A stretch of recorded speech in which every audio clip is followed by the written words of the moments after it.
దేవునికి స్తోత్రం కలుగును గాక. ఈ మాట అందరూ చెప్పొచ్చు, పెద్ద వచనం కాదు కాబట్టి చిన్న మాట, అందరూ ఈ మాట చెబుతాం. దయచేసి అందరూ ఒకసారి చదువుదామా.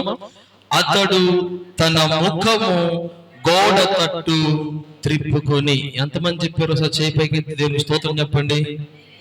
చెప్పండి, వాళ్ళు మళ్ళీ ఒకసారి చెప్పండి. అతడు తన ముఖము గోడ తట్టు త్రిప్పుకొని. బైబిల్ చూడకుండా కూడా చెప్పొచ్చు ఈ మాట. దేవునికి స్తోత్రం కలుగును గాక. చెప్పగలుగుతారా? ఎవరు చెప్పగలుగుతారు? చెప్పిన వాళ్ళకి 3 ఎకరాల భూమి రాసిస్తా. ఇప్పుడు అందరూ చెప్తారు. ఇప్పుడు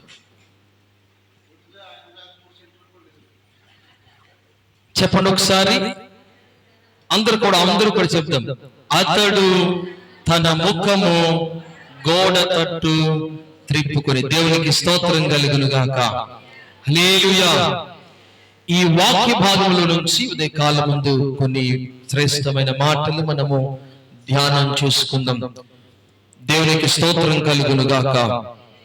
ఈ వాక్య భాగాన్ని మనం ధ్యానం చేసినట్లయితే ఈ సంఘటన ఇంచుమించుగా అసీరియా సైన్యము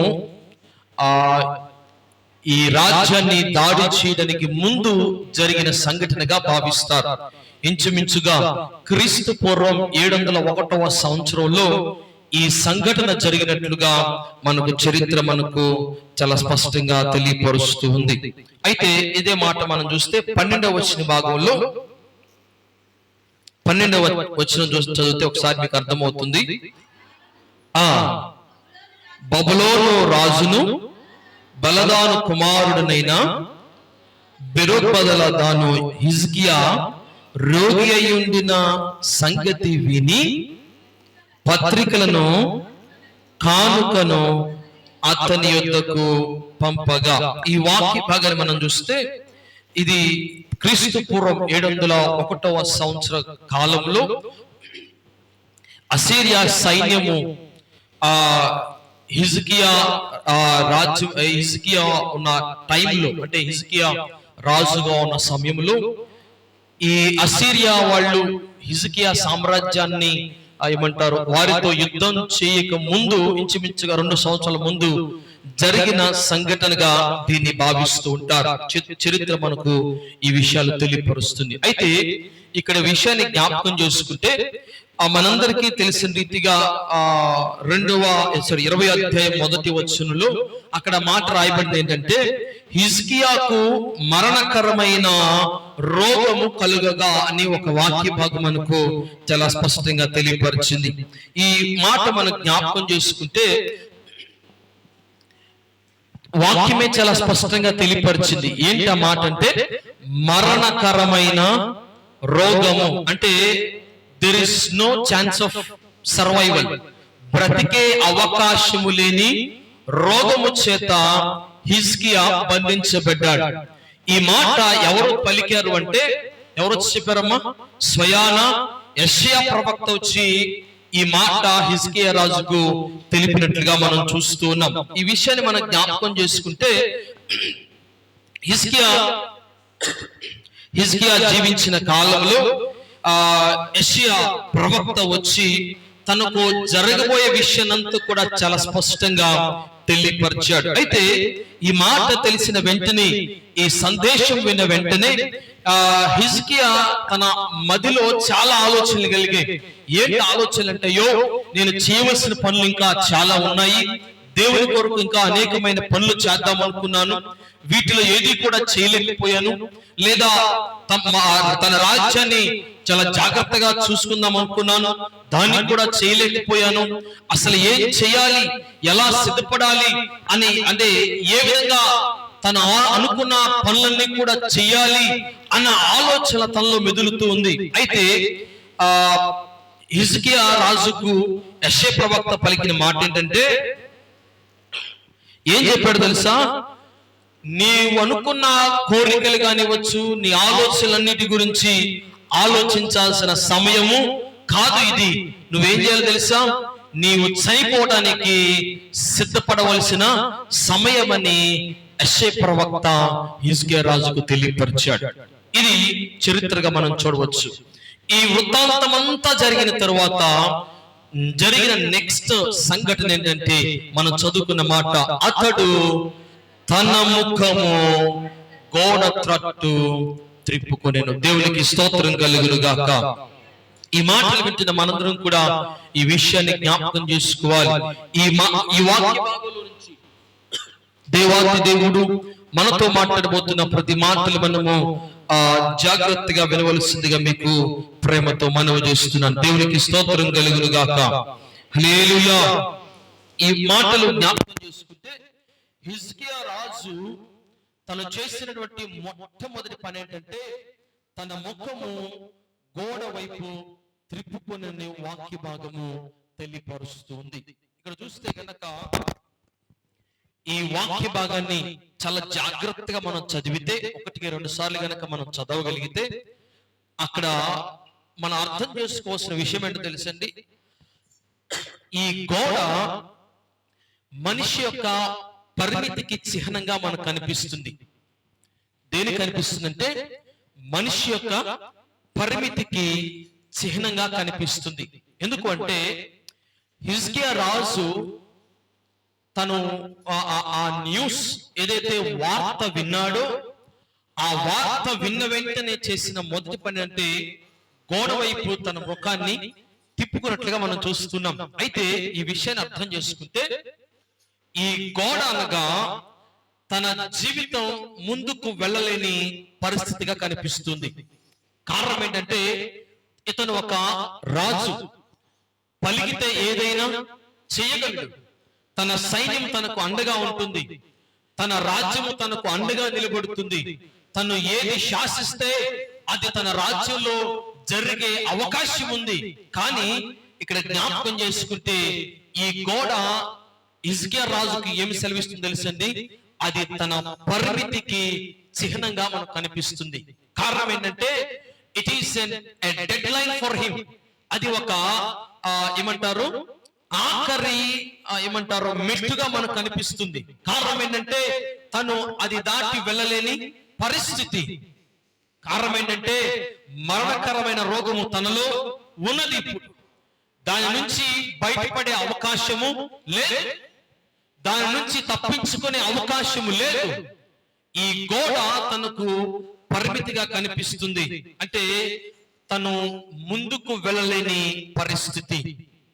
హిజ్కియా జీవితంలో కూడా అదే మనకు జరిగినట్లుగా కనిపిస్తుంది. ఏంటంటే తను రాజుగా ఉన్నప్పటికీ, రాజ్యము తన చేతిలో ఉన్నప్పటికీ, అనేక మంది వేల మంది సైన్యము తన చేతిలో ఉన్నప్పటికీ కూడా తను ముందుకు వెళ్ళలేని పరిస్థితిగా ఉన్నది. కారణం ఏంటంటే మరణకరమైన రోగము తనకు సంభవించింది. ఇక్కడ చూస్తే కనుక ప్రవక్త ఈ మరణ వార్త తెలియపరిచిన వెంటనే జ్ఞాపకం చేసుకుంటే రాజు కాబట్టి ఏం చేయొచ్చు తెలుసా, తన సైన్యంలో లేకపోతే తన రాజ్యంలో ఉన్నటువంటి వైద్యులందరినీ కూడా పిలిపించి తగిన వైద్యాలు చేయించుకోగలడు. లేదా తన రాజ్యం కాకపోయినా ఇతర రాజ్యంలో తన రాజ్యంలో కన్నా మంచి వైద్యులు ఎక్కడ ఉన్నారేమో వాతాబు చూసి వారిని పిలిపించుకొని ఏం చేయగలడు, తగిన వైద్యము చేయించగల సామర్థ్యము, శక్తి అన్ని ఉన్నాయి తనలో. కానీ తను ఏం చేశాడు తెలుసా, గోడ వైపు తన ముఖాన్ని తిప్పుకున్నాడు. కారణం ఏంటంటే తను గ్రహించిన మంచి విషయం ఏంటంటే ఇది ముందుకు వెళ్లే పరిస్థితి కాదని రాజు గ్రహించాడు. దేవునికి స్తోత్రం కలుగును గాక. మనుషులను ఆశ్రయించే అవకాశం కాదని గ్రహించాడు. లేదా వైద్యుల దగ్గరికి వెళ్లే పరిస్థితి కాదని హిజ్కియా రాజు గమనించినట్లుగా మనం చూస్తున్నాం. అయితే ఈ మాట జ్ఞాపకం చేసుకుంటే తన ముందు ఇవేమీ కనిపించలేదు, కానీ కనిపించిందల్లా ఒకే ఒక్కటి ఏంటో తెలుసండి, గోడ మాత్రమే తనకు కనిపించింది. ఈ విషయాన్ని జ్ఞాపకం చేసుకుంటే ఈ మాటలు మనం కనుక ఒక్కసారి అర్థం చేసుకుంటే మన శక్తి ముగిసిన చోట, ఎక్కడైతే మన శక్తి ముగించబడుతుందో అక్కడ దేవుని యొక్క శక్తి ప్రారంభించబడుతుంది. దేవునికి స్తోత్రం కలుగును గాక. ఈ హిజ్కియా రాజు ఎలా గ్రహించాడు అంటే, గోడ వైపు తన ముఖాన్ని తిప్పుకొని తను గ్రహించినటువంటి సత్యం ఏంటో తెలుసా? నా శక్తి చాలదని గ్రహించాడు. దేవునికి స్తోత్రం కలుగును గాక. ఒక మాటలో చెప్పాలి అంటే, ఇది నేను చేయగలిగిన పని కాదు అని హిజ్కియా రాజు గుర్తించాడు. ఇది నా ద్వారా సాధ్యము కాదని హిజ్కియా రాజు గుర్తించాడు. వెంటనే తను చేసిన పని ఏంటంటే, గోడ వైపు తన ముఖమును తిప్పుకున్నాడు. ఈ ఉదయకాలం ముందు వాక్యాన్ని వింటున్న మన జీవితంలో కూడా అనేకమైన శ్రమలు, ఇరుకులు, ఇబ్బందులు ఎదురవుతూ ఉంటాయి. అనేకమైన బాధలు వస్తూ ఉంటాయి. కొన్ని సందర్భాల్లో తల్లిదండ్రులకు చెప్పుకునే బాధలు ఉంటాయి. కొన్ని సందర్భాల్లో స్నేహితులకు చెప్పుకునే బాధలు ఉంటాయి. కొన్ని పరిస్థితులు భార్య భర్తలకు చెప్పుకునే బాధలు ఉంటాయి. కొన్ని పరిస్థితులు ఎవరికి చెప్పుకొని బాధలు కూడా ఉంటాయి. కానీ చాలా మంది గ్రహించలేని విషయం ఏంటంటే, వీటిని ఎవరికి చెప్పుకుందామా అని ఆలోచించి ఎవరికి చెప్పుకోలేక వారి జీవితాలను నాశనం చేసుకుంటున్నారు కదండి. మీరు చూస్తే గనక ఈనాడు చాలా మంది యవనస్తులు కానివ్వండి, పెద్దవాళ్ళు కానివ్వండి, చిన్నపిల్లలు కానివ్వండి, వారికి వచ్చిన సమస్యలు ఎవరికి చెప్పుకోవాలో తెలియక, వాటిని ఎలా పరిష్కరించుకోవాలో తెలియక, ఎవరి దగ్గర సలహా తీసుకోవాలో తెలియక ఏం చేస్తారో తెలుసండి? వీటన్నిటికీ కారణం ఒకటే ఒకటి, వీటన్నిటికీ సొల్యూషన్ ఒకటే ఒకటని దేని వెతుకుతారో తెలుసండి? మరణాన్ని ఆశిస్తున్నారు, మరణాన్ని వెతుకుతున్నారు. కానీ హిజ్కియా రాజు ఏం చేశాడో తెలుసండి? తన పరిస్థితి అంతా కూడా తనకు అర్థమైపోయింది. మనుషుల వైపు చూసినా సాధ్యం కాదని గ్రహించాడు, లేదా తన రాజ్యం వైపు చూసినా సాధ్యము కాదని గ్రహించాడు, ఆ వైద్యుల వైపు తిరిగినా సాధ్యము కాదని గ్రహించాడు. ఇది ఎవరి ద్వారా సాధ్యమవుతుందని గ్రహించి వారి వైపు తన మృగమును తిప్పుకున్నాడు. దేవునికి స్తోత్రం కలుగును గాక.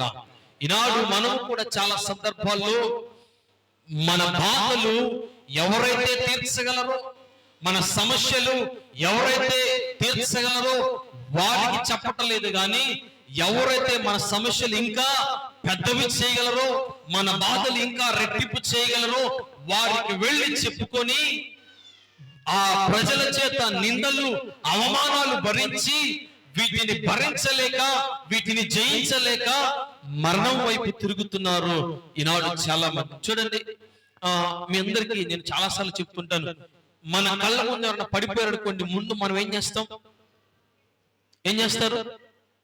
మన 32 పళ్ళు కనిపించేలాగా నవ్విన తర్వాత అప్పుడు అర్రెర్రె వెళ్ళి వాళ్ళు లేపడానికి ప్రయత్నం చేస్తాం. అంతేగాని మొదటి మెట్టుగా వారిని లేపడానికి ఇప్పుడు కూడా ఎవరు కూడా ప్రయత్నం చేయరు, నాకు తెలిసినంత వరకు అయితే కదండి. మనుషుల చేసే క్రియలు ఎలా ఉంటాయి అంటే, మన బాధను చూచి మనను ఓదార్చదు గాని మన బాధను రెట్టింపు చేసే పనులు చేస్తూ ఉంటారు. నాకు ఒక వ్యక్తి ఒక మెసేజ్ పంపించాడు. ఏంటంటేనట, మన భారతదేశంలో జరిగే సంఘటనే, ఎవరన్నా హాస్పిటల్ బెడ్లో అంటే హాస్పిటల్లో అడ్మిట్ అయ్యి పడుకొని ఉంటే చాలా మంది ఏం చేస్తారు, వాళ్ళని పరామర్శించడానికి వెళ్తారు కదండి.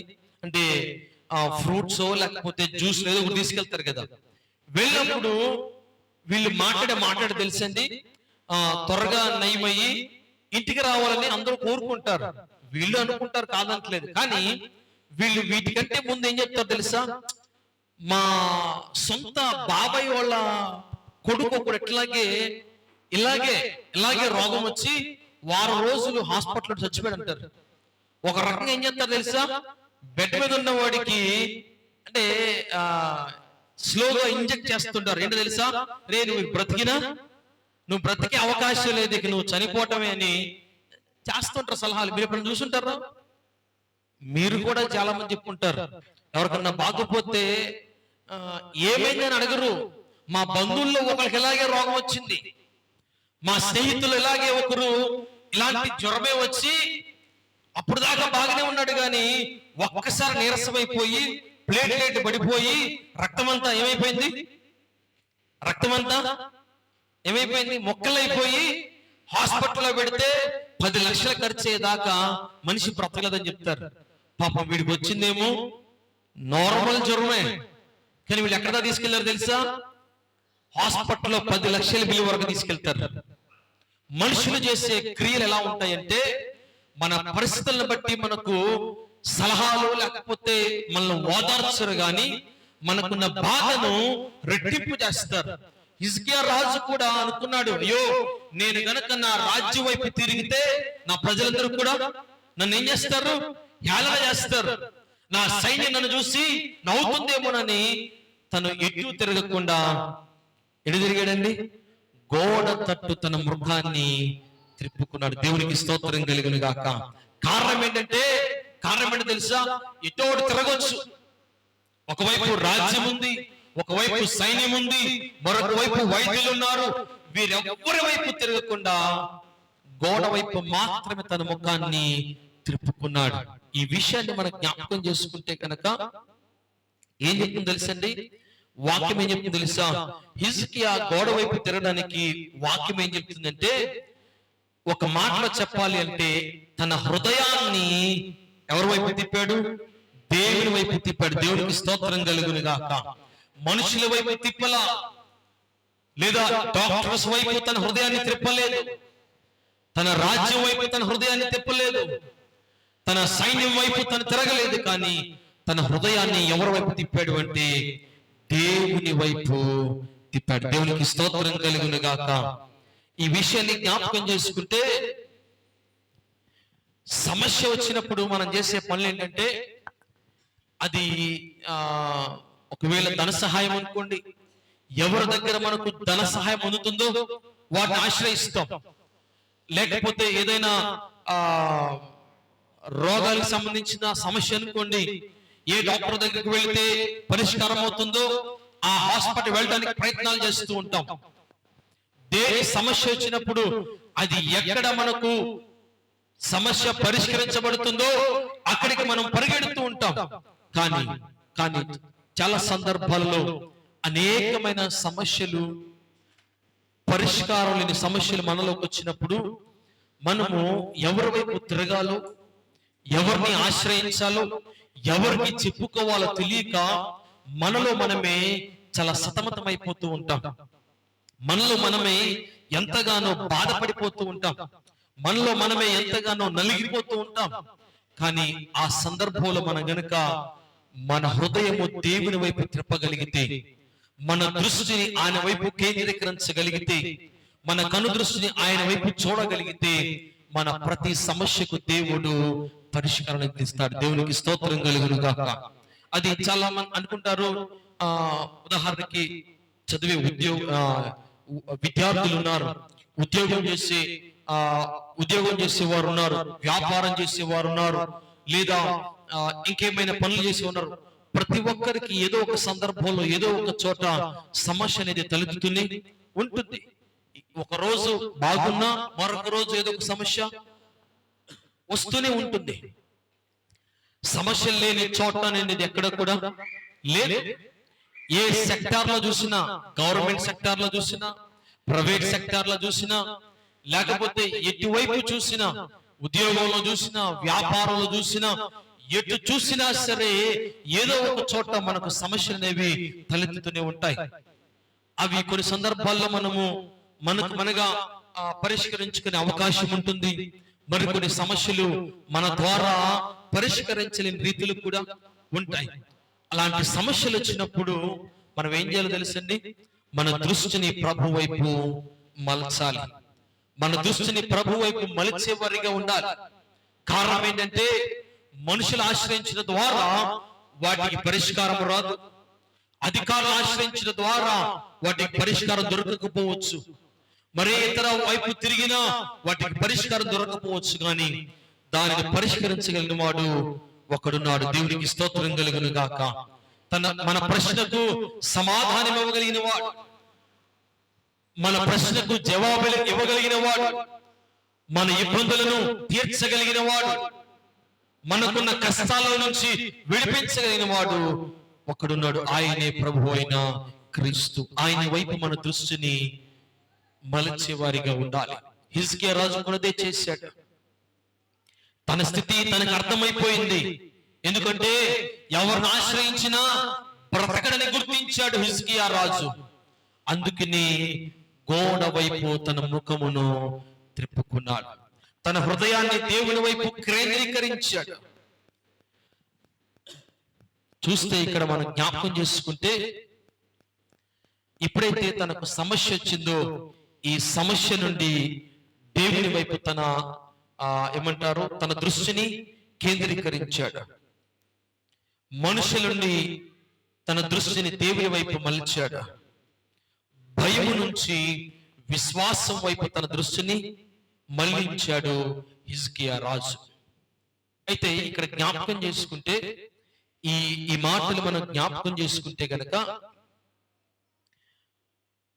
ఈ మాట ఏదైతే రాయబడిందో గోడ అనే మాట, ఇది తన జీవితానికి ముగింపు కాదు, ఇది దేవుని యొక్క ప్రారంభమని హిజ్కియా రాజు గుర్తించాడు. దేవునికి స్తోత్రం కలుగును గాక.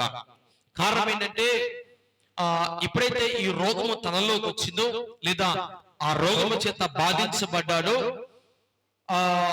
తన స్థితికి ఇంకా ఎవరు కూడా సహాయం చేయలేరని హిజ్కియా రాజు గుర్తించాడు. కారణం ఏంటంటే, యెషయా ప్రవక్త చాలా స్పష్టంగా తెలియపరిచాడు. ఏంటో తెలుసా? మరణకరమైన రోగము నీకు తటస్థించింది కాబట్టి దానికి నీవు సిద్ధపడమన్నాడు. అంటే రోగానికి వైద్యాన్ని వెతుక్కోమని లేదు, అధికారుల వైపు తన మార్గాన్ని మలుచుకోమని లేదు, లేదా వైద్యుల వైపు తన మార్గాన్ని మలుచుకోమని లేదు. కానీ తను చాలా స్పష్టంగా హిజ్కియా రాజు పలికింది ఏంటంటే, అక్కడ రాయబడుతున్న మాట తెలుసా? చదువుతారు ఒకసారి. మొదటి మాట, రెండో మాట చదువుతాం. 1వ అధ్యాయంలో, నీవు మరణమవుచున్నావు, బ్రతుకవు గనుక నీ ఇల్లు చక్కబెట్టుకొనమని యెహోవా సెలవిస్తున్నాడని చెప్పినట్లుగా వాక్యం రాయబడింది. హిజ్కియా, నువ్వు ఏం చేసినా ఇక నీకు ఆప్షన్ లేదు. ఎవరిని ఆశ్రయించడానికి ఆప్షన్ లేదు. ఎవరి వైపు తిరిగినా నీకు సహాయం దొరకదు. కారణం ఏంటో తెలుసా?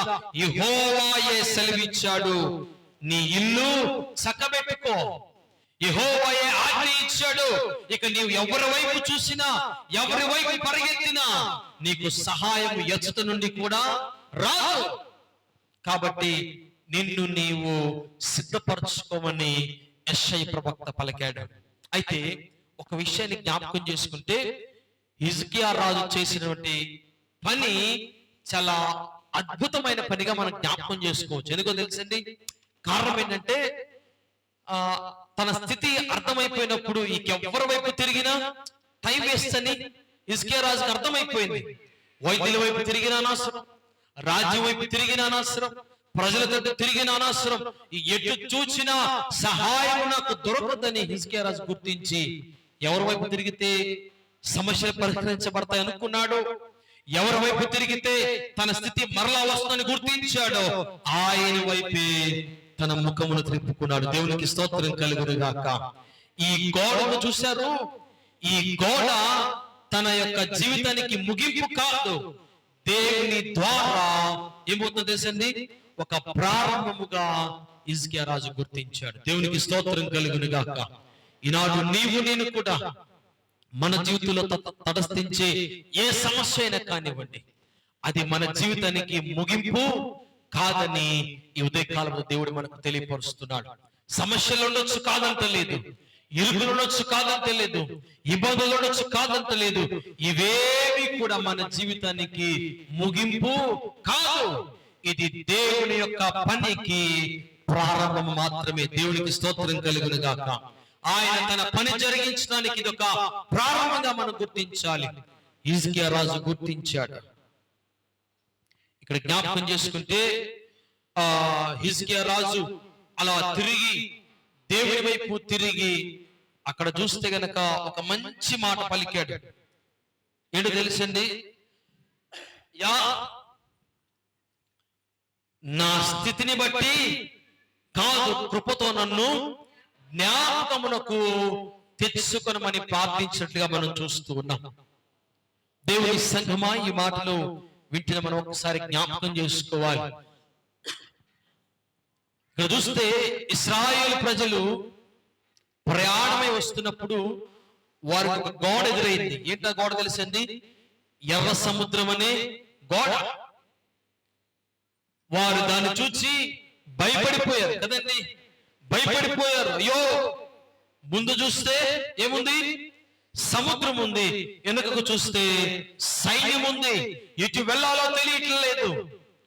దీనిని బ్రద్దలు కొట్టే సామర్థ్యము వీరి దగ్గర లేదు. కారణం ఏంటంటే సముద్రాన్ని దాటే అవకాశము అసలు వారి మధ్యలోనికి కూడా రాలా అనుకున్నారు కదా. అయితే నీళ్లు పడినా చావాలి, లేదా సైన్యముతోనైనా చావాలి. వారు గ్రహించినట్టు తెలుసండి, మరణము వారికి సమీపంగా ఉన్నదని ఇశ్రాయేలు ప్రజలు గుర్తించారు. కానీ మోషే ప్రార్థించి తన కర్ర చాపి ఏం చేశారు తెలుసండి?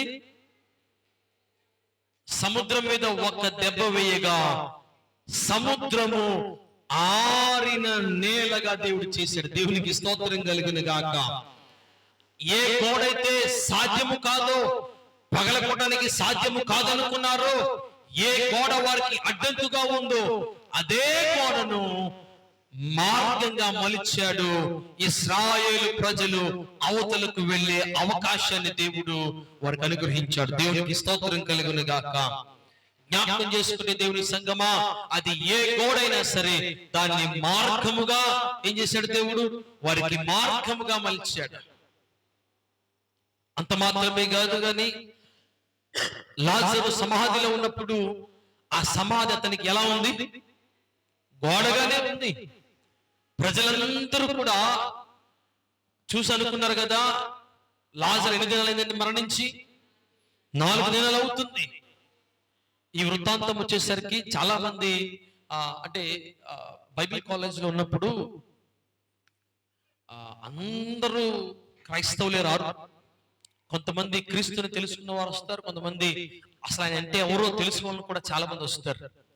ఇలాగే ఉన్నప్పుడు ప్రొఫెసర్ని ఒక అతను అలాగే అడిగాడు, అయ్యా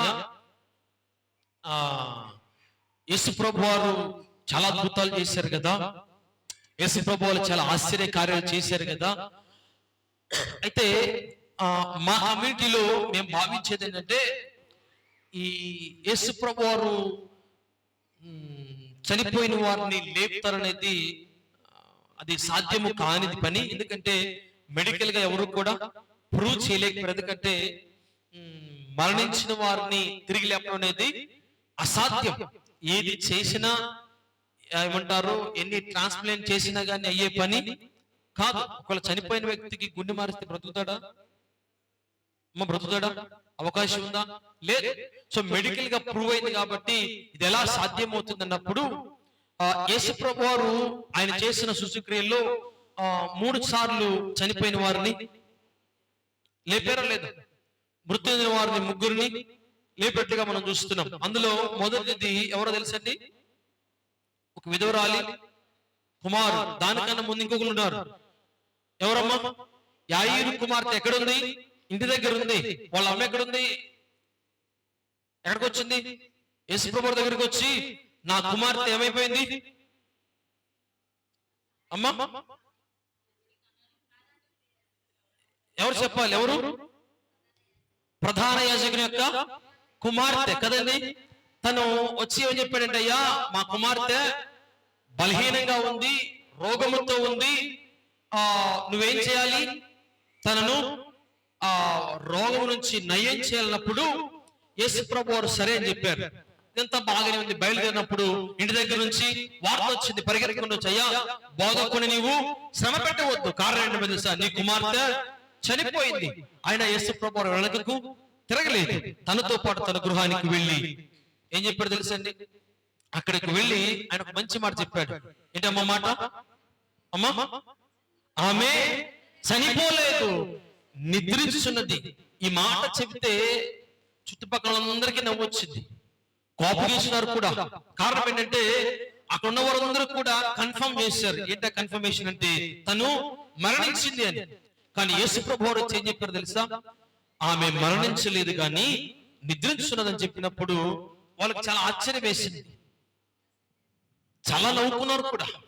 కానీ యేసు ప్రభువు ఎప్పుడైతే ఆ కుమార్తెను చిన్నదానా లెమ్ము అని పలకగానే ఆ కుమార్తె లేచి నిలబడింది. అయితే ఈ మాట వినగానే వీళ్ళు ఎవరైతే ఉంటారో చూసారో ఈ కమిటీలు అనుకున్నారంట కదా, ఆమె ఏమంటారు మనం చెప్పుకునే మాట చెప్పాలనుకుంటే కోమా స్టేజ్కి వెళ్తారు కదా రోగం ఉన్నప్పుడు, ఆ పిల్ల కోమలోకి వెళ్ళి ఉంటుంది.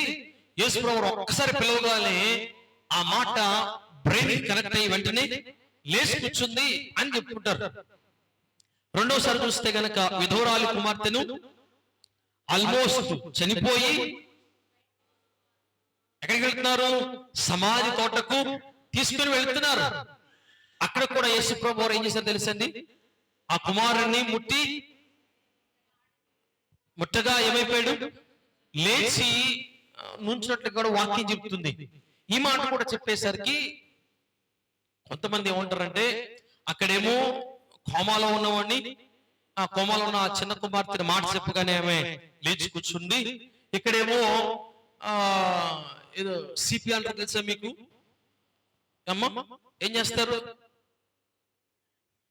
గుండె మీద కొడతారు కదా, మేము యేసు ప్రభువు అలా కొట్టుంటాడు అందుకనే లేచి కూర్చున్నాడు, అంత మాత్రమే ఆయన పెద్ద ఆశ్చర్యకార్యం ఏమి చేసినట్లుగా లేదు అని కొంతమంది కూడా అన్నారు. అయితే వీళ్ళందరికీ కూడా యేసు ప్రభువు ఒక మంచి సమాధానము ఎక్కడ చెప్పారంటే లాజరు యొక్క సమాధి దగ్గర చెప్పాడు. ఎప్పుడు ఎలా తెలుసండి, ఈ లాజరు మరణించి 8 దినాలు అవుతుంది. 4 దినాలు ఒక మనిషి మరణించినప్పుడు ఆటోమేటిక్ గా బాడీ అనేది డీకంపోజ్ అవుతుంది. అంటే ఒక రోజు చనిపోయిన వ్యక్తిని ఫ్రీజర్ లో ఉంచపోతేనే ఏమొస్తుంది, ఆ స్మెల్ వచ్చేస్తుంది. అలాంటిది 4 రోజులు ఉన్నాడంటే ఇంకా భయంకరంగా ఉంటుంది కదా. అప్పుడు విషయాన్ని జ్ఞాపకం చేసుకుంటే యేసు ప్రభువు వారికి న్యూస్ ఎప్పుడు వచ్చింది తెలుసండి, ఆయన చనిపోయిన వెంటనే న్యూస్ వచ్చింది. ఏమని వచ్చింది, అయ్యా నీ స్నేహితుడు లాజరు ఏమైపోయాడు, మరణించాడు అని చెప్పినప్పుడు ఆయన వెళ్ళలా. 4 దినాల తర్వాత వచ్చినప్పుడు లాజరు యొక్క సహోదరులు అన్నారు కదా, అయ్యా నీవు ముందే వస్తే నా సహోదరుడు బ్రతికేవాడే. దే డు బిలీవ్, వాళ్ళు కూడా తన అక్కలు లాజరు యొక్క సహోదరులు క్రీస్తు పైన చాలా విశ్వాసం ఉంచారు. వారు నమ్మింది ఏంటంటే ఆయన వస్తే నా సహోదరుడు బ్రతికేవాడే. ఆయన యేసు ప్రభువు వచ్చినప్పుడు కూడా ఇదే మాట చెప్పారు, అయ్యా నీవు ముందొస్తే నా యొక్క సహోదరుడు బ్రతికేవాడే. యేసు ప్రభువు వారు ఏమి కూడా పట్టించుకోకుండా ఎక్కడికి వెళ్ళాడు, డైరెక్ట్ గా సమాధి దగ్గరికి వెళ్ళాడు. ఇక్కడ జ్ఞాపకం చేసుకుంటే యేసు ప్రభువు వారు అక్కడికి వెళ్ళిన తర్వాత జనమందరూ కూడా చుట్టూ వచ్చారు. వాళ్ళు ఏమన్నారు తెలుసండి, రాయిని తీయొద్దు. కారణం ఏంటో తెలుసా, లాజరు మరణించి 4 దినాలు అవుతుంది కాబట్టి సమాధి రాయిని తొలగించవద్దని ప్రజలందరూ కూడా ఒకే మాటతో పలికారు. కానీ యేసు ప్రభువు ఏం చెప్పారు తెలుసా, లాజరు బయటకు రమ్ము అని పలకగానే ఒక్కసారి ఆలోచించండి, 4 దినాలు మనిషి బాడీలో ఉన్న ప్రతి అవయవు కూడా పనిచేయడం కంప్లీట్ గా ఆగిపోతుంది. సాధ్యము కాని పని. ఎవరైతే ఆ చిన్న కుమార్తెను బ్రతికించినప్పుడు ఏంటమ్మా కోమాలో ఉండి బ్రతికించాడేమో అనుకున్నారో, ఎవరైతే ఆ యొక్క విధవరాలి కుమారుని ముట్టి స్వస్థపరిచినప్పుడు ఏదో సిపిఆర్ చేసి ఉంటాడులే బ్రతికాడన్న వారందరికీ కూడా యేసు ప్రభు వారు లాజరు సమాధి ద్వారా ఒక సమాధానం చెప్పాడు. 4 దినాలైంది మరణించి, అలాంటి వ్యక్తిని ఒక్క మాటతో లేపాడు. దేవునికి స్తోత్రం కలుగును గాక. అక్కడ ప్రజలందరూ అన్నారు 4 రోజులు అవుతుంది, మనిషి చాలా దుర్వాసన వస్తుంది, రాయి తొలగించవద్దన్నారు. కానీ ఒక్క మాట పలకగానే గోడ్ల ఏవైతే ఏమంటారు ఆ వస్త్రముల చేత చుట్టబడిన వ్యక్తి నడుచుకుంటూ బయటికి వచ్చాడు. దేవునికి స్తోత్రం కలుగును గాక. ఈ వ్యక్తిని ఎవరైతే ఆ సమాధిలో నుంచి బయటకు వచ్చిన వ్యక్తిని చూడగానే అక్కడ ఉన్న వారందరూ కూడా ఆయన యందు విశ్వాసం ఉంచారు. ఎవరైతే క్రీస్తు మరణించిన వాటిని లేపలేదని పలికారో వారు సైతము సాక్ష్యం ఇచ్చారు, ఈయనే ప్రభు అయిన క్రీస్తు అని. ఎందుకు ఈ మాట చెప్పాను అంటే, ఈ మాటలు ఎందుకు చెప్పాను అంటే, హిజ్కియా రాజు కూడా ఎవరి వైపు తిరగలేదు, ఎవరిని ఆశ్రయించలేదు. కానీ ఎవరి వైపు తిరిగా తెలుసండి? దేవుని వైపు తిరిగాడు. దేవుడు నాకు సహాయం అనుకున్నాడు, ఆయన ద్వారానే కార్యాలు జరుగుతాయని గ్రహించాడు.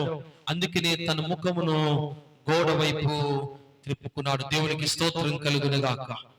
సమస్యల వైపు చూడలా, మనుషుల వైపు చూడలా. ఎవరి వైపు చూశాడు తెలుసండి? దేవుని వైపు చూశాడు, దేవుని వైపు దృష్టి నిలిపాడు. అలాంటి క్రియలు హిజ్కియా రాజు గోడ త్రట్టు తిరిగి చేసినట్లుగా మనం చూస్తూ ఉన్నాం. ఈ విషయాన్ని జ్ఞాపకం చేసుకుంటే చాలా సందర్భాల్లో మనం కూడా చిన్నపిల్లల్ని జ్ఞాపకం చేసుకురండి. చిన్నపిల్లలు మీరు ఏదైనా గద్దించారనుకోండి, ఏం చేస్తారు తెలిసిన వాళ్ళు? ఎటు ఒక మూలకెళ్ళి కూర్చుంటారు, అలుగుతారు. కొంతమంది అయితే గోడ వైపు తిరుగుతారు, ఎవరిని చూడడానికి ఇష్టపడరు. ఉదాహరణకి మా జిన్సీ ఉంది, మీరు ఏదైనా అనండి అటు తిరిగి చూస్తుంది, మీ వైపు కూడా చూడదు. కొన్నిసార్లు పెద్దలైనా సరే ఏదన్నా ఎవరన్నా తిడితే దాన్ని తీసుకుని ఏం చేస్తారంటే ఏదో చోటకెళ్ళి కూర్చుంటారు, ఏదో మూలకెళ్ళి కూర్చుంటారు, ఎవరికి కనిపించకుండా ఇటు కూడా వెళ్ళిపోతారు. కొంతకాలం అంటే కొంత సమయం ఎవరికి కనిపించకుండా ప్రశాంతంగా ఉండాలని చూస్తుంటారు. కానీ ఇక్కడ చూస్తే కనుక హిజ్కియా రాజు చేసిన క్రియ ఏదో చూశారు. గోడ వైపు తన ముఖాన్ని తిప్పుకునే క్రియ, ఇది దేనికి సాదృశ్యం కనపడుతుందంటే తన ఏకాంత ప్రార్థనకు సాదృశ్యంగా కూడా కనిపిస్తుంది. మనము చాలా సందర్భాల్లో ప్రార్థన చేయమంటే ఒకవేళ ఉపవాసం ప్రార్థన చేయమంటే 10 మంది మన వైపు చూసేలాగా ప్రార్థన చేస్తారు. కొంతమంది అయితే ఉపవాసం ఉన్నామని ఊరు మొత్తం తెలిసేలాగా, ఒంట్లో బలం ఉన్నా గానీ అడుగులు అడిగేసి నడుచుకుంటూ వెళ్తారు. పక్కన వాళ్ళు అడగాలి కదా, అక్క ఏమైంది, వదిన ఏమైందంటే అప్పుడుగా చెప్తారు, ఏముందమ్మా ఉపవాసం ఉండి ప్రార్థన చేస్తున్నాను. 10 మంది ఏమనుకోవాలి, అయ్యో ఈమె ఉపవాసం ఉండి ప్రార్థన చేస్తుంది అనుకుంటా. అలాంటి ఆలోచనలు చాలా మంది చేయడానికి చేస్తూ ఉంటారు. కానీ హిజ్కియా రాజు ఏం చేశాడో తెలిసింది, తన ఈ గోడ జీవితం ఏదో చూసారా, తన ఏకాంత ప్రార్థనకు ఒక చిహ్నంగా కూడా మనకు కనిపిస్తుంది. కారణం ఏంటంటే తన రాజ్యంలో ఎటైనా వెళ్ళొచ్చు, ఎక్కడికైనా వెళ్ళి చేయొచ్చు, కానీ గోడ వైపు తిరిగి ఎందుకు తిరిగాడు అంటే మీకు చెప్పాను కదా, అది that is the last point for him. అంటే వేరే అవకాశం తనకు లేదని హిజ్కియా రాజు గుర్తించినట్లుగా మనం చూస్తూ ఉన్నాం. అలా తిరిగిన రాజు ప్రభు వైపు తిరిగి ఏకాంతంగా ప్రార్థన చేస్తూ ప్రార్థించిన ప్రార్థన చూసారా, ఆ ప్రార్థన స్వయానా యెషయా ప్రవక్త తన పత్రికలో కూడా రాశాడా లేదా? ఏదైతే ఏకాంతంగా ప్రార్థన చేశాడో హిజ్కియా రాజు, ఆ ప్రార్థన తన పత్రికలో యెషయా ప్రవక్త, నాకు తెలిసి 36వ అధ్యాయం అనుకుంటా, 35, 6 అధ్యాయాలు చూస్తే గనక అక్కడ కనబడుతుంది. చూస్తారు ఒకసారి పరిశుద్ధ లేఖన భాగంలో నుంచి 36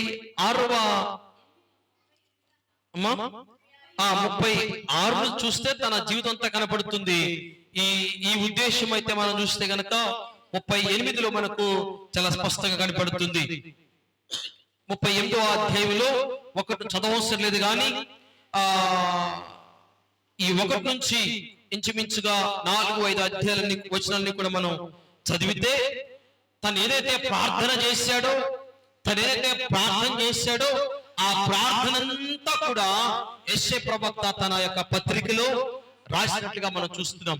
ఇట్ ఈస్ ఏ ప్రూఫ్, అంటే చారిత్రకంగా ప్రూవ్ చేయబడింది. ఏదో హిజ్కియా రాజు గురించి చెప్పడం గురించి కాదు, కానీ ఈ యెషయా ప్రవక్తే స్వయాన తన పత్రికలో తన యొక్క ఉద్దాంతమంతా కూడా రాసి చూపించాడు. తన స్థితి ఎలా ఉందో, తను ఏ విధంగా ఏకాంతంగా గోడ వైపు తిరిగి ప్రార్థన చేశాడో, ప్రార్థన చేసిన హిజ్కియా రాజు జీవితంలో దేవుడు ఏ విధంగా సమాధానం ఇచ్చాడో సమస్తాన్ని కూడా యెషయా ప్రవక్త తన పత్రికలో రాశాడు.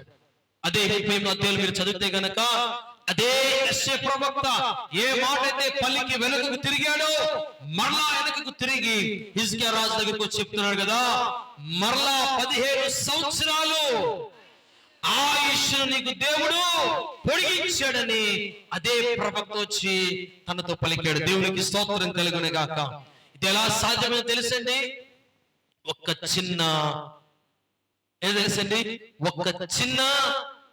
చిన్న సందేశం తనలో కలిగినట్టు తెలుసండి. గోడ తట్టు మృగము తిప్పుకున్నాడు. ఇదే సందర్భము